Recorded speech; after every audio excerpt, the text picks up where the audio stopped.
কোরআন requirement যে এত পড়া লাগলে আমার এগুলো ফার্স্ট তো এই মেডিকেল থেকেও তো গতবার প্রবলেম কোশ্চেন আমি যদি জানতাম না কোন কোম্পানি এত কঠিন হবে আমি পাবলিক ইন্টারন্যাশনাল ল পড়তাম দরকার পড়লে যদি জানতাম এখন আমার সময় থাকলে লাগলে আমার টাকা না দে ভাই আমার ওইটা রেজিস্ট্রেশন করতে দে এটা পরীক্ষা দিলে কোনো না 40 বেশি পাবো না যদি মেয়ের মতো কোশ্চেন হয় 2024-এ তাহলে তো 23-এ তাহলে তো প্রবলেম নাই, তাহলে তো এখানে সিম্পল কোশ্চেন ছিল।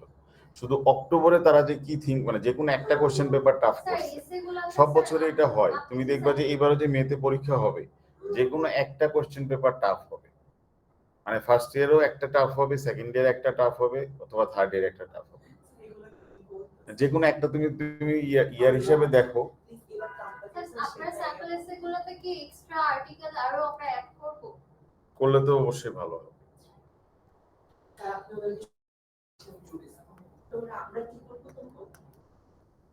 অসুবিধা হবে না আল্লাহর রহমতে।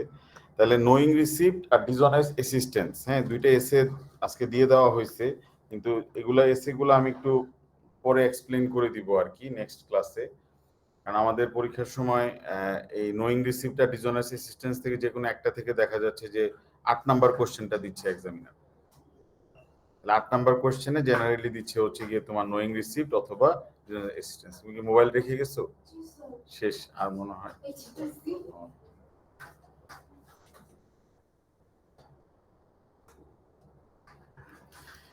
তাহলে আমাদের আজকে আমরা ফোকাস করি হচ্ছে অন সিক্রেট ট্রাস্ট। ছোট্ট টপিক মনে হয়, এটা একটা স্লাইড আছে মাত্র 40টা স্লাইড, মানে এর মধ্যে রিলেভেন্ট হচ্ছে গিয়ে 25টা। হ্যাঁ হ্যাঁ, ছবি আছে তো অনেকগুলো মাঝখানে, সব মিলে হয়তো 20টা পাবা তুমি। খুবই ছোট চ্যাপ্টার, কিন্তু এটা না করলেও আমাদের হইতো, কিন্তু দেখলাম যে মেতে নাকি অক্টোবরে যে কোনো একটা কোশ্চেনে এই সিক্রেট ট্রাস্টের ইস্যু ছিল। প্রচুর আসতো একদম এসে।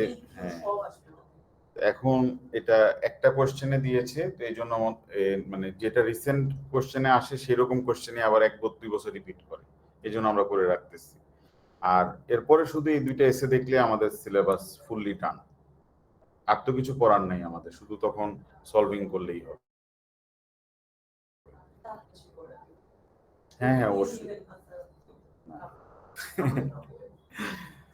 আচ্ছা, তাহলে এখন একজন পার্সন দুই ধরনের ট্রাস্ট ক্রিয়েট করতে পারে। একটা হচ্ছে গিয়ে ইন্টারভাইভোস ট্রাস্ট, আর একটা হচ্ছে টেস্টামেন্টারি। তাহলে এখন টেস্টামেন্টারি ট্রাস্ট যদি কেউ ক্রিয়েট করে, তাহলে এটার জন্য আমাদের ফর্মালিটি রিকোয়ারমেন্টটা মেনশন করা আছে হচ্ছে ইন দ্য উইলস অ্যাক্ট 1837। আর ইন্টারভাইভোস ট্রাস্টের ক্ষেত্রে জেনারেলি কোনো ফর্মালিটি নাই, বাট যদি এটা ল্যান্ড নিয়ে হয় অথবা সাবসিস্টিং ইকুইটেবল ইন্টারেস্ট নিয়ে হয়, তাহলে এটা ফর্মালিটি রিকোয়ারমেন্ট বলা আছে হচ্ছে সেকশন 53 সাবসেকশন 1 সাবসেকশন বি অথবা সেকশন 53 সাবসেকশন 1 সাবসেকশন সি। ঠিক আছে, তাহলে টেস্টামেন্টারি ট্রাস্টের জন্য আমাদের লাগবে হচ্ছে উইলস অ্যাক্ট 1837।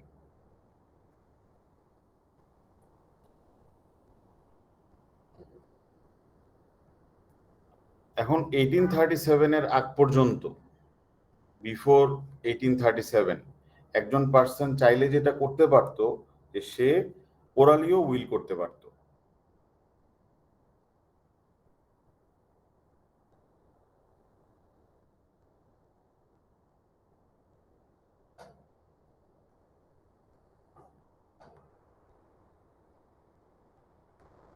তাহলে 1837 এর আগে ওরালিও উইল তোমার তৈরি করা যেত এবং উইলগুলা কার্যকর হতো। কিন্তু দেখা গেছে যে একজন পার্সনকে যদি ওরালি উইল করার পারমিশন দেওয়া হয়, তাহলে অনেক প্রবলেম অ্যারাইজ করতে পারে। যেমন ধরো যে এক্স যদি ওরালি একটা উইল তৈরি করে, আর উইলের মধ্যে মানে ওরালি উইল করছে, সে বলছে আমি আমার মারা যাওয়ার পর প্রপার্টি পাবে হচ্ছে গিয়ে জেড। এখন ট্রাস্টি যখন দেখলো যে এক্স মারা গেছে আর ওরাল উইল অনুযায়ী সে জেড কে প্রপার্টি দিতে চায়, এখানে তার কাছে আরো 3 জন চলে আসছে, এ বি এবং সি। এরাও এসে বলতেছে আমাদেরকেও তো দিবে বলেছিল।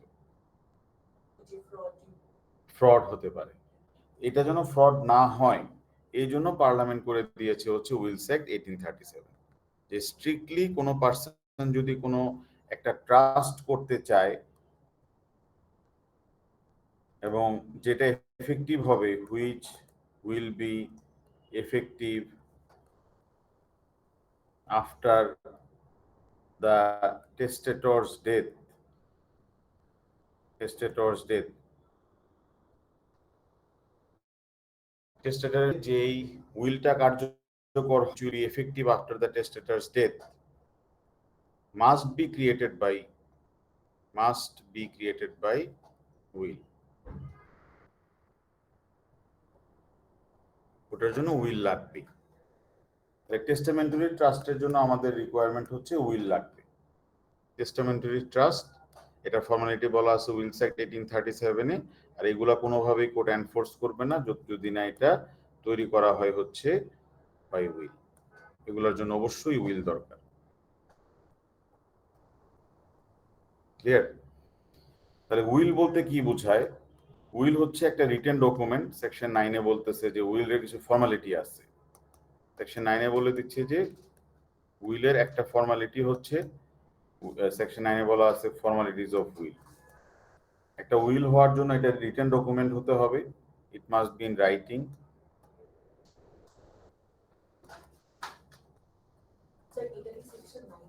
সেকশন 9-এ বলা উইলের মধ্যে উইলটা রাইটিং হতে হবে, উইলটার মধ্যে টেস্টেটরের সাইন থাকতে হবে,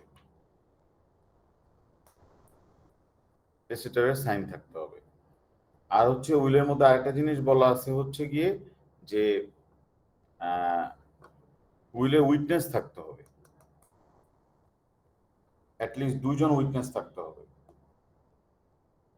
স্যার এই যে উইটনেস যে থাকে তো উইলে, স্যার এটা কি অ্যাটাস্টেশন বলে না, যে হ্যাঁ হ্যাঁ উইটনেসেস অ্যাটাস্ট হ্যাঁ হ্যাঁ হ্যাঁ হ্যাঁ হ্যাঁ, তার মানে উইল উইল যারা সাইন করবে তারা বলবে যে হ্যাঁ আমরা সাক্ষী হিসেবে আছি এই উইলে, এবং সাক্ষী থাকতে হবে মিনিমাম দুইজন, at least two witnesses, at least two witnesses, দুইজনের কম সাক্ষী হলে হবে না। তাহলে উইলের ফর্মালিটিস গুলো আমরা দেখতেছি সেকশন 9-এ বলা উইলটা ইন রাইটিং হতে হবে, টেস্টেটরের সাইন থাকতে হবে, এবং উইলে অ্যাটলিস্ট মানে অ্যাটলিস্ট দুইজন উইটনেস থাকতে হবে। এখন সেকশন 15-এ আবার কয়েকটা জিনিস বলা আছে। সেকশন 15-এ যে জিনিসটা বলা আছে সেটা হচ্ছে যে মানে এই যে টেস্টেটর নিজে উইটনেস হতে পারবে কিনা। তো টেস্টেটর ক্যানট বি এ উইটনেস, কারণ তাহলে তো আর উনি তো মারাই গেছে, তাহলে উনি সাক্ষী দিলেই বা কিভাবে দিবে, ঠিক না জিনিসটা? নিজে উইল করলে নিজে এটা সাক্ষী হলে তো লাভ নেই, কারণ উনি মারা গেলেই তো এটা কার্যকর হবে, তাহলে ওনাকে তো সাক্ষী দেওয়ার জন্য আর আনা যাবে না। আর হচ্ছে টেস্টেটরের ওয়াইফও হতে পারবে না, কারণ হচ্ছে যে টেস্টেটরের ওয়াইফকে কেন সাক্ষী দেওয়া হবে না? টেস্টেটরের ওয়াইফ রিফিউজ করতে পারে যে আমি সাক্ষী ছিলাম না, কারণ যদি উনি বলে যে উনি সাক্ষী দেয় নাই তাহলে এটা ফেল করবে, আর ফেল করলে উনি পেয়ে যাবে প্রপার্টি। হ্যাঁ, এই জন্য টেস্টেটরের ওয়াইফ হতে পারবে না। তাহলে টেস্টেটরের ওয়াইফ হলে উনি মানে মাইন্ড চেঞ্জ করে ফেলতে পারে। আর আরেকটা হচ্ছে বেনিফিশিয়ারি উইটনেস হতে পারবে না, beneficiary cannot be a witness, beneficiary সাক্ষী হতে পারবে না। বেনিফিশিয়ারি সাক্ষী হলে সে সবসময় বলবে যে উইলের পক্ষে কথা বলবে সে। সিমিলারলি বেনিফিশিয়ারির স্পাউসও পারবে না।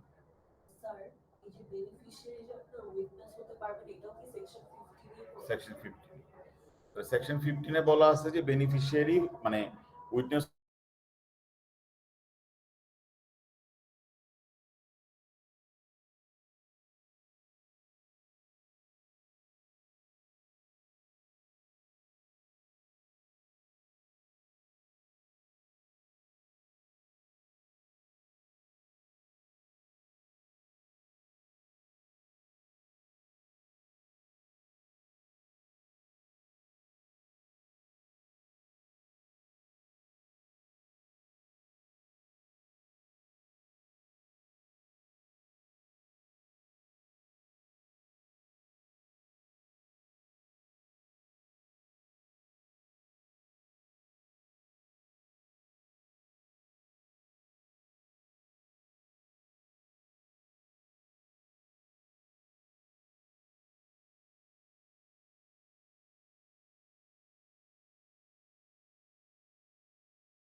যে ঘটনাটা কি?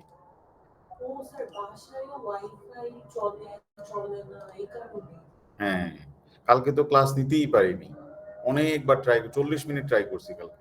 যাদের কোম্পানি আমরা অনেক খুশি হয়েছে যে আচ্ছা, আমাদের অবস্থা খারাপ এটা বুঝতে চাচ্ছি। তাহলে আমরা এতটুকু তো ক্লিয়ার হইলাম, এতটুকু বুঝতে তো কোনো সমস্যা নাই। আচ্ছা, তাহলে আমরা দেখলাম যে একজন পার্সন যদি ফোনটা দিয়ে ফোন দিয়ে কানেক্ট করতে হবে।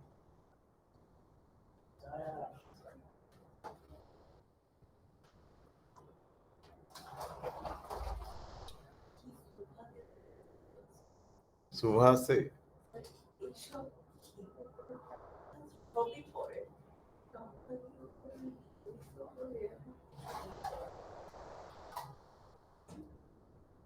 খোলা রাখতে এসি ঠান্ডা লাগবে।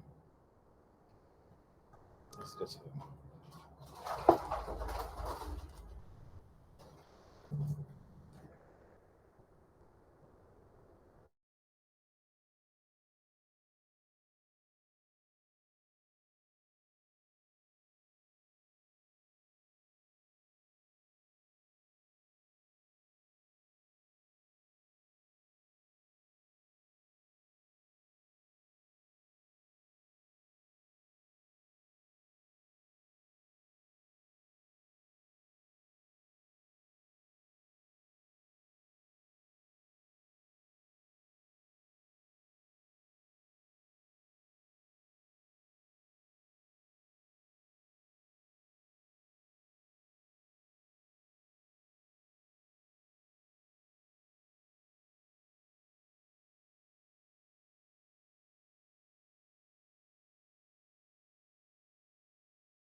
ফোন দিয়ে আবার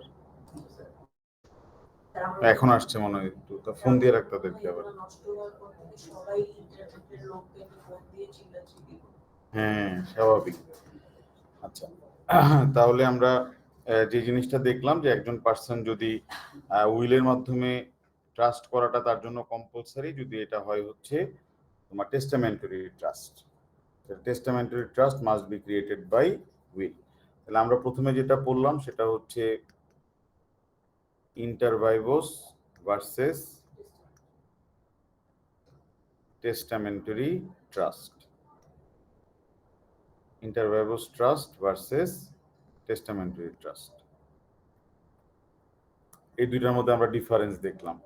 একটা জিনিস খেয়াল রাখবো, সেটা হচ্ছে ডিফারেন্সটা খেয়াল রাখতে হবে যে ইন্টার ভাইভোস ট্রাস্টের টেস্টামেন্টারি ট্রাস্টের ডিফারেন্স হচ্ছে যে ইন্টার ভাইভোস ট্রাস্টের ক্ষেত্রে এক্স যখন ওয়াই কে প্রপার্টি দিচ্ছে, এটা জেড যে পাবে, এখানে death is not a condition. Death of settlor is not a condition. সেটলারের ডেথ এখানে কোনো কন্ডিশন না।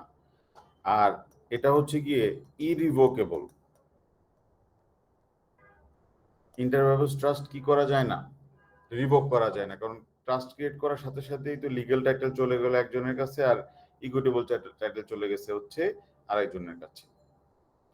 এখানে তোমার প্রপার্টি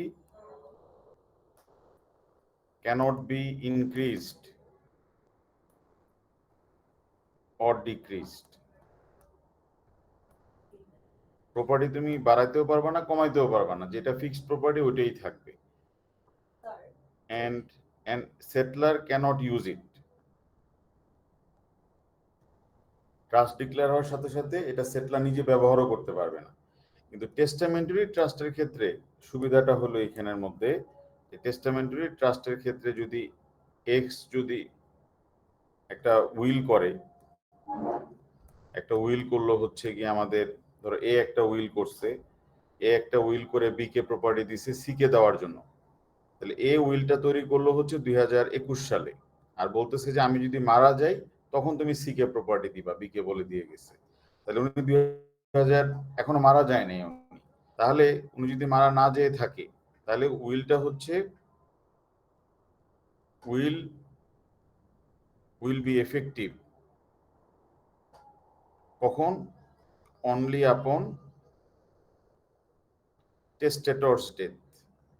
ইন্টার ভাইভোসের ক্ষেত্রে আমরা বলি সেটলার, আর এখানে আমরা বলবো হচ্ছে টেস্টেটর। তাহলে উইলটা কার্যকর হয় শুধুমাত্র টেস্টেটরের মৃত্যুর পরে। আর এটা হচ্ছে রিভোকেবল। উইল ইজ, হ্যাঁ, উইল ইজ রিভোকেবল। একটা উইল রিভোক করা যায় বিভিন্ন ভাবে। উইল ছিঁড়ে ফেললে রিভোক হয়ে গেল, হ্যাঁ, উইলটা মানে নতুন একটা উইল তৈরি করলো, তাহলে পুরাতন উইল অটোমেটিক্যালি বাদ হয়ে যাবে। এরকম বিভিন্ন ভাবে উইলটা চেঞ্জ করা যায়। Will is রিভোকেবল। এন্ড আরেকটা জিনিস হতে পারে হচ্ছে আনটিল টেস্টেটরস ডেথ, হ্যাঁ, testator death he can use the property.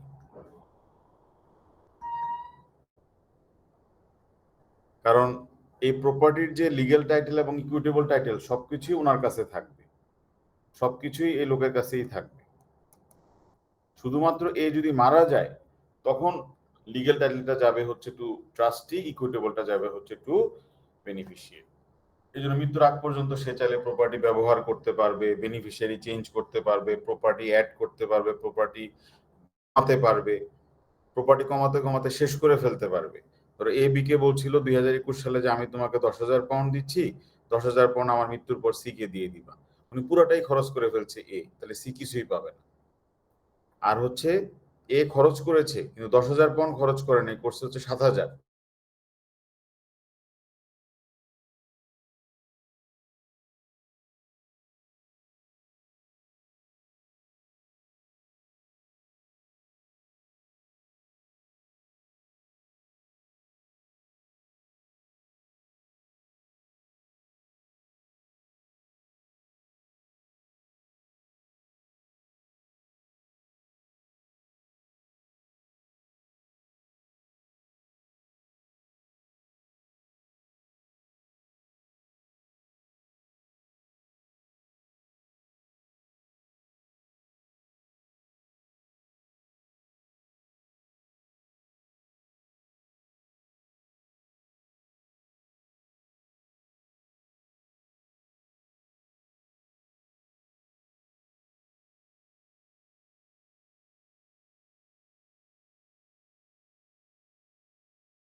তোমার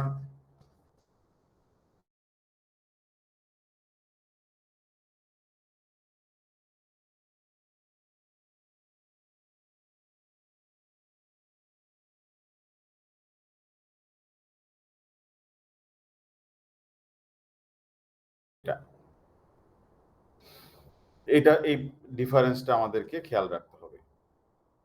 আবার